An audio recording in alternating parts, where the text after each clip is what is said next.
오래전 어느 날 관람했던 영화에 잊혀지지 않는 한 장면이 있습니다. 어느 날 단란하게 살던 노부부가 무참하게 살해를 당하는 끔찍한 일이 생겼습니다.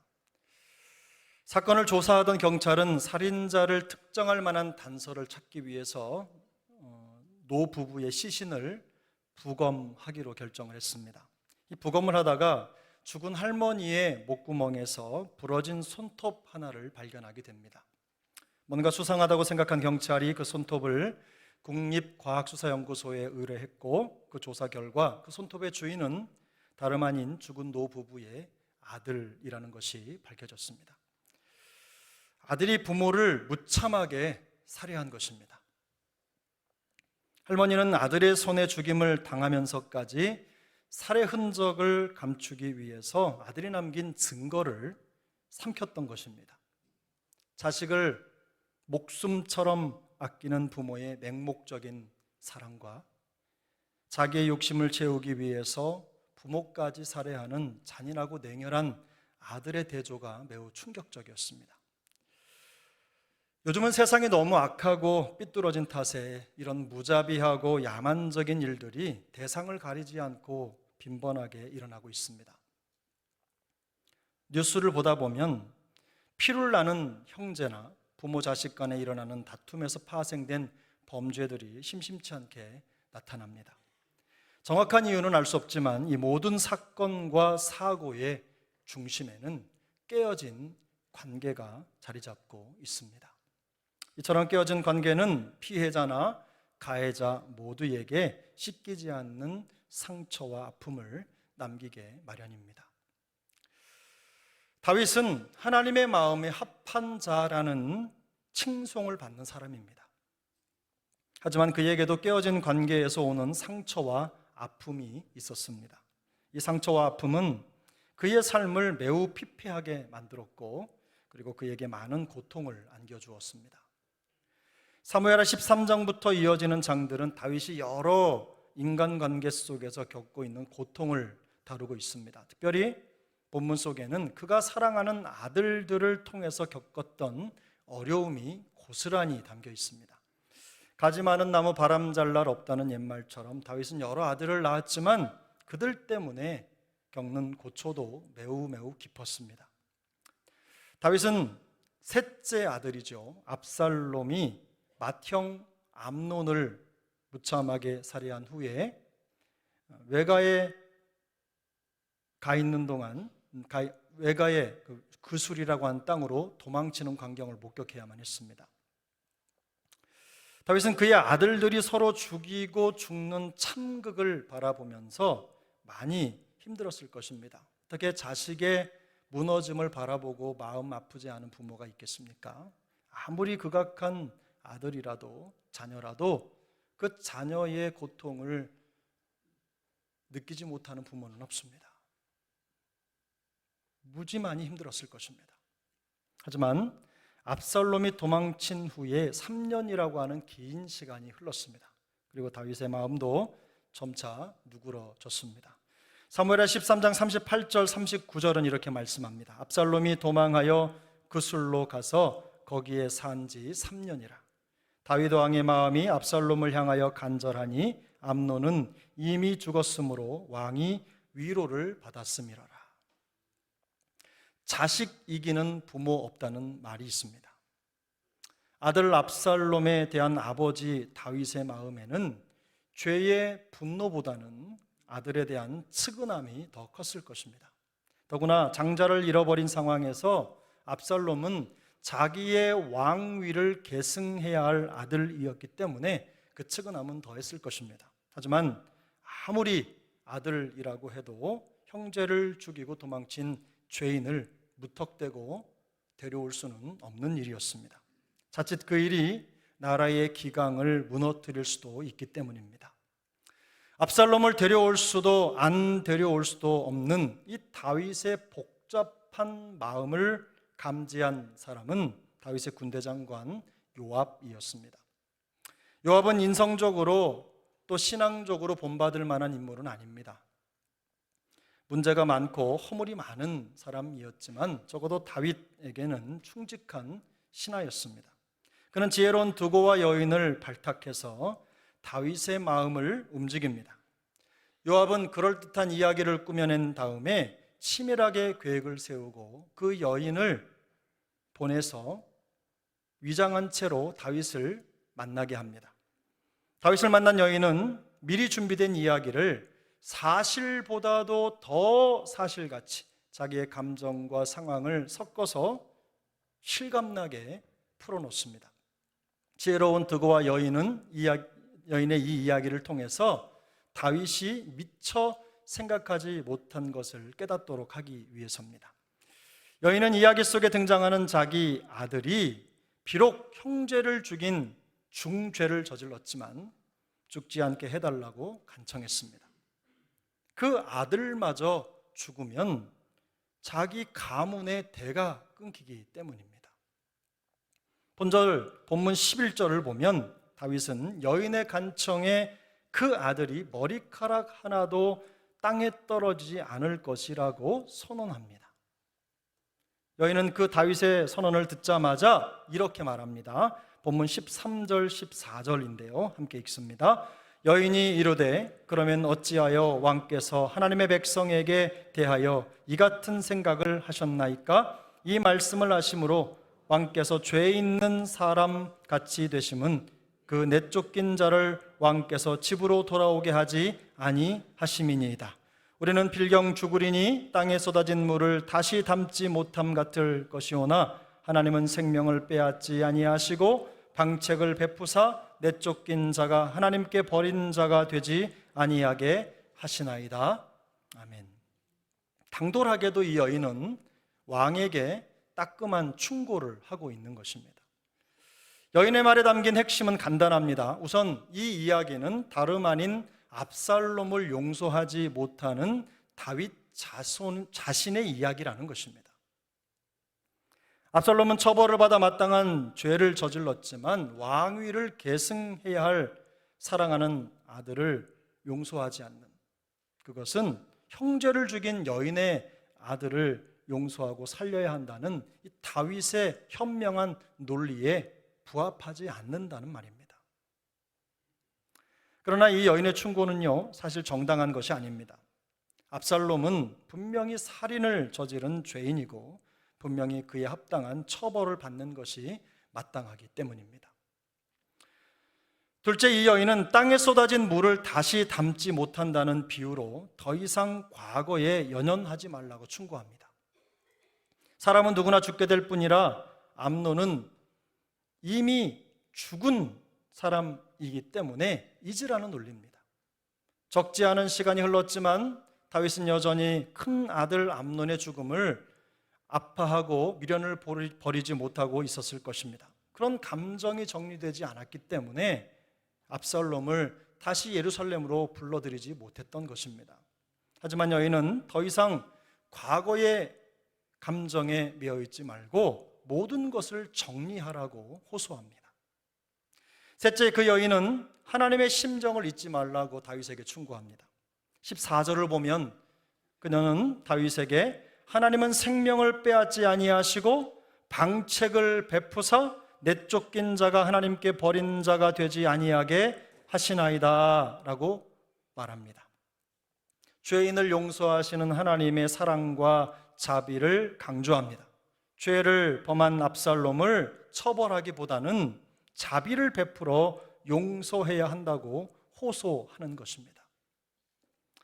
여인의 논리는 매우 일리가 있고 그럴듯해 보입니다. 하지만 이것은 하나님의 공의의 말씀과는 거리가 멉니다.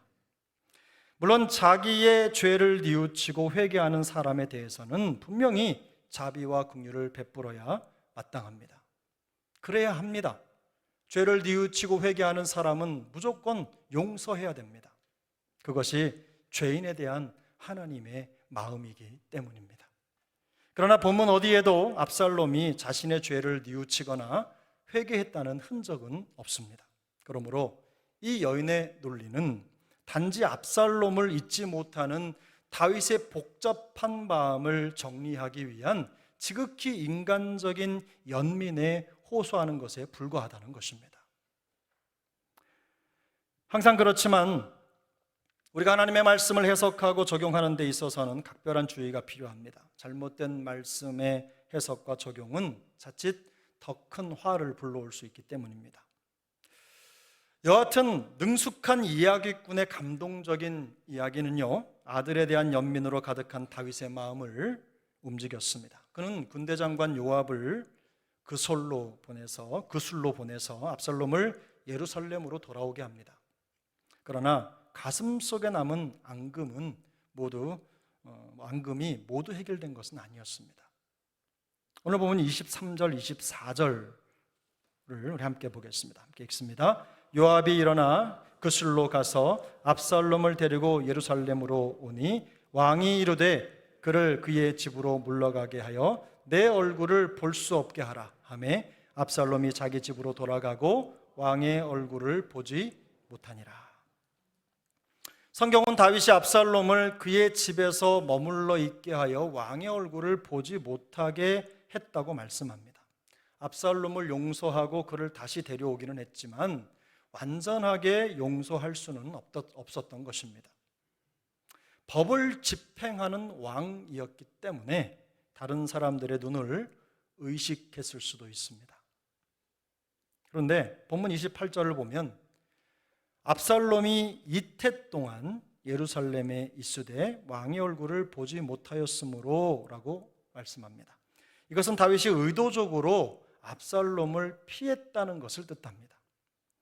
아들이 그리워서 그를 보고 싶었던 것이 사실이지만 그가 예루살렘으로 돌아온 이후에 적어도 2년이 넘도록 일부러 그를 만나지 않은 것입니다. 당시 예루살렘은 오늘날의 서울처럼 큰 도시가 아닙니다. 조그만 섬마을처럼 길을 가다 보면 누구든지 만날 수 있는 그런 단순하고 조그만 도시입니다. 섬마을에 살다 보면 돌아봐야 섬이잖아요. 그래서 돌다 보면 다 만나게끔 돼 있거든요. 그런 곳이 바로 예루살렘입니다. 더구나 다윗이 있는 왕궁은 어디서든 누구든 문만 열면 보이는 곳에 위치해 있었습니다. 이런 환경 속에서 아버지 다윗의 얼굴을 보지 못하고 살아간다는 것은 그야말로 철창 없는 감옥에 갇힌 것이나 다름이 없었습니다. 실제로 압살롬은 본문 32절에서 이러려면 차라리 예루살렘으로 돌아오지 않는 것이 나았을 것이라고 하는 격한 감정을 표출합니다. 다윗은 법을 집행하는 왕으로서 압살롬을 재판에 회부하지는 않았습니다. 하지만 아버지로서 그를 진심으로 용서하고 받아들이지는 못했습니다. 쉽게 말해서 다윗은 공식적으로는 압살롬을 용서한 것처럼 보입니다. 하지만 속으로는 여전히 그를 용서하지 못했던 것입니다. 다윗은 하나님의 마음에 합한 사람이었습니다. 하지만 집 나간 탕자가 돌아올 때 버선발로 내려가서 그를 껴안고 그에게 입을 맞추며 그를 위해 잔치를 배설했던 그 아버지의 마음에는 도달하지 못했습니다. 턱없이 부족한 죄인이었던 것입니다. 안타깝게도 다윗이 참된 용서를 실행하지 못하는 동안 압살롬은 마음속에서 이전보다 더 삐뚤어진 감정을 키워가게 됩니다. 이로 인해서 다윗은 앞으로 더 큰 위기를 직면하게 될 것입니다. 역사는 다윗의 아들 압살롬을 아버지의 왕권을 찬탈하려고 했던 반역자로 기록합니다. 하지만 그가 그 지경에 이르게 된 원인의 중심에는 다윗의 아들에 대한 잘못된 용서가 자리 잡고 있습니다. 오늘 본문에 나타난 다윗의 모습이 우리에게 주는 교훈은 명확합니다. 첫 번째, 용서의 실패를 반복하지 말라는 것입니다. 우리는 다윗의 진정한 용서를 받지 못한 압살롬의 항변을 곱씹어 볼 필요가 있습니다. 32절입니다. 본문 32절 함께 읽습니다.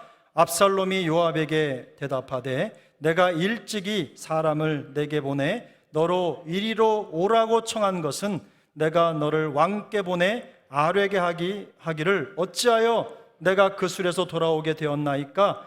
이 때까지 거기에 있는 것이 내게 나았으리이다 하려 함이로라. 이제는 내가 나로 하여금 왕의 얼굴을 볼 수 있게 하라. 내가 만일 죄가 있으면 왕이 나를 죽이시는 것이 옳으니라 하는지라. 압살롬은 심지어 아버지가 자기를 벌하신다면 그것이 사형 선고라고 할지라도 기꺼이 받아들일 각오가 돼 있다고 말합니다. 그 양변을 가만히 보면 다른 것을 원하는 것이 아닙니다. 단지 아버지와의 관계가 회복되기를 간절히 원하고 있다는 것을 알 수 있습니다. 용서받지 못한 아들이 되어서 그림자처럼 사느니 차라리 죽는 것이 낫다고 말하는 것입니다. 하지만 다윗은 온전히 용서하지 못했고 그로 인해 압살롬이 받은 마음의 상처는 이미 봉합할 수 없는 단계에 접어들고 말았습니다. 한계를 넘어선 것입니다. 다윗이 진정으로 그를 용서하고 받아들였다면 발생하지 않았을 일이 점점 더 악화된 것입니다. 다윗은 마음속에 남겨진 감정의 찌꺼기들을 완전히 씻어내지 못함으로 말미암아 진정한 용서를 실천하지 못했습니다. 그런데 이런 다윗의 모습이 바로 우리의 모습이기도 합니다. 우리는 수많은 인간관계 속에서 셀 수 없이 많은 만큼 다윗과 같은 용서의 실패를 반복하면서 살고 있습니다. 작게는 가정에서 또는 직장에서 그리고 공동체 안에서 교회에서까지 우리는 참된 용서의 실패를 무한 반복하며 살아가고 있습니다. 겉으로는 더 이상 죄를 묻지 않습니다. 그리고 적대적이지 않은 것처럼 친절하게 인사까지 합니다. 그런데 속으로는 여전히 상대를 받아들이지 못하고 있는 것입니다. 이것이 실패한 용서의 전형입니다. 이런 잘못된 용서는 개인의 영혼과 공동체를 무너뜨리는 엄청난 부작용으로 나타나기 일쑤입니다. 위장된 용서 속에서 해결되지 않은 감정과 상처의 찌꺼기들이 부정적인 생각으로부터 에너지를 공급받으면서 무서운 속도로 자라나기 시작합니다. 이렇게 자라난 감정과 상처는 결국 파괴적인 죄로 장성해서 개인과 공동체를 무너뜨리는 사탄의 폭탄이 되는 것입니다. 사실 용서는 우리가 매일같이 암송하는 주님이 가르쳐 주신 기도에 담겨져 있을 만큼 성도의 삶에 있어서는 일상과 다름이 없습니다. 그래서 성도의 삶을 한마디로 말하라면 용서하는 삶이라고 말해도 과언이 아닙니다. 누가복음 17장 4절은 이렇게 말씀합니다. 만일 하루에 7번이라도 내게 죄를 짓고 7번 내게 돌아와 내가 회개하노라 하거든 너는 용서하라 하시니라. 주님의 말씀입니다. 7번까지만 용서하라는 말이 아니라 7번이라도 라는 것은 그 수가 얼마가 됐든 이라는 뜻이에요.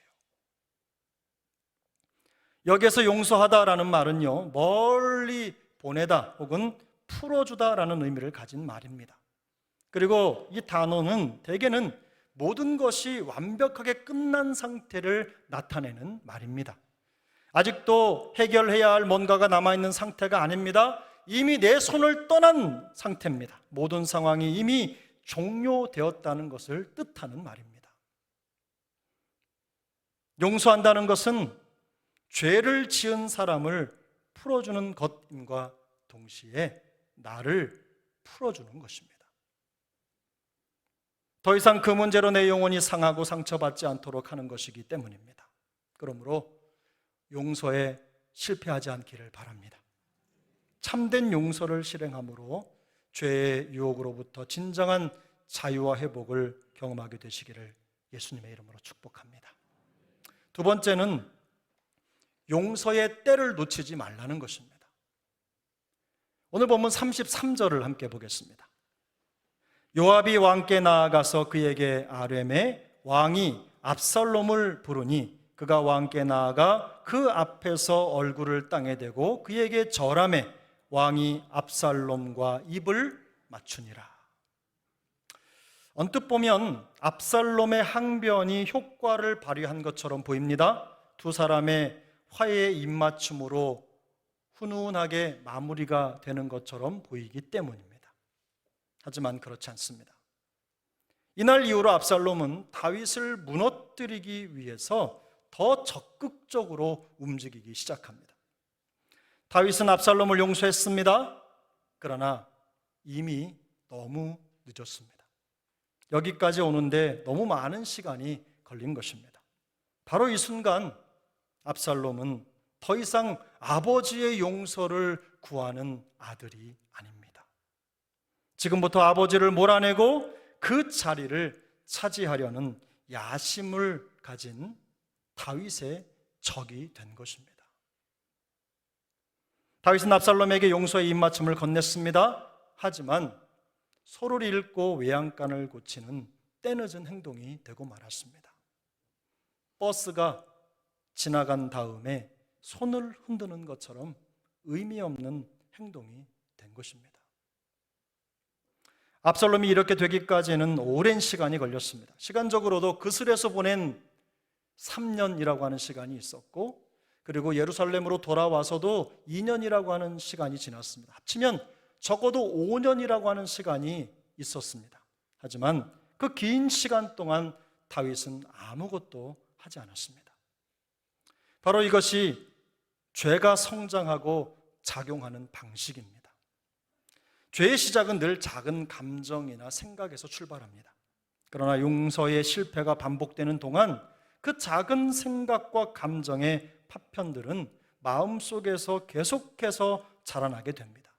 나중에는 걷잡을 수 없는 죄의 모습으로 성장합니다. 그리고는 그 죄가 개인과 가족과 공동체를 황폐하게 하는, 돌이킬 수 없는 전염병이 되어 나타나는 것입니다. 그러므로 사랑하는 여러분, 용서의 때를 놓치지 마시기를 바랍니다. 때를 놓친 용서는 아무런 효력이 없기 때문입니다.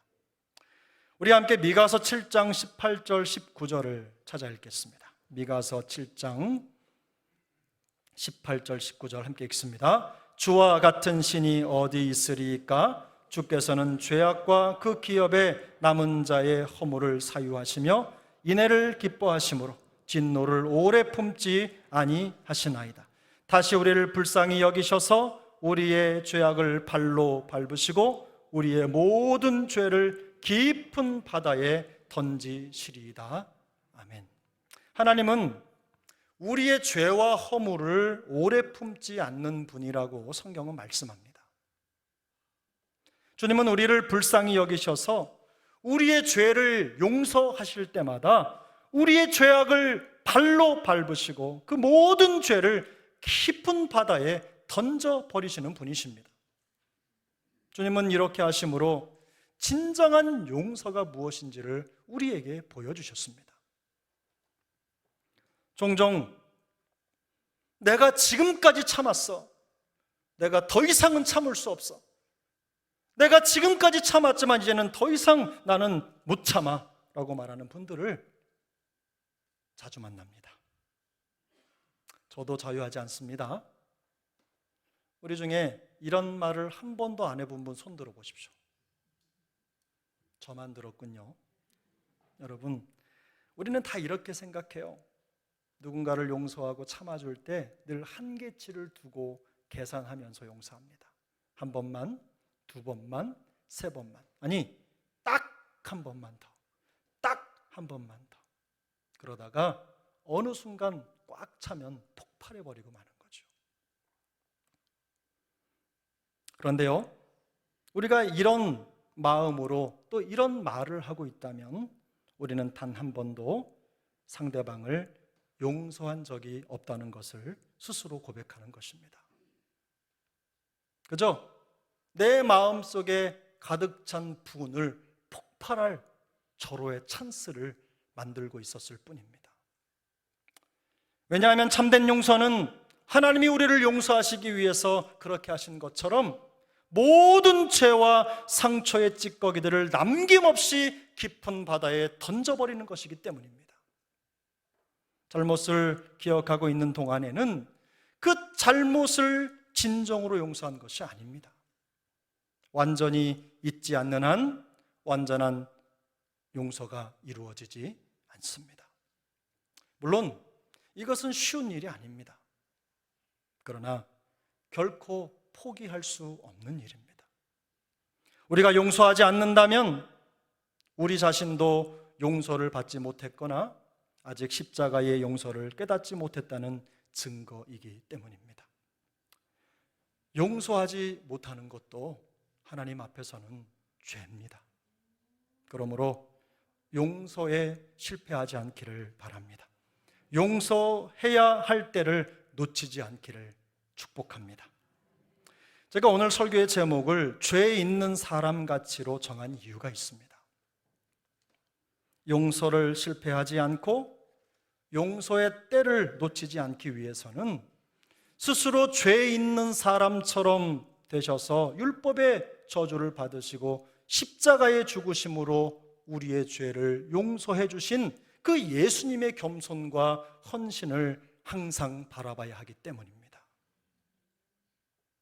우리가 예수님께 받은 용서의 크기, 그 크기만 생각해 봐도 우리가 용서하지 못할 이유가 없습니다.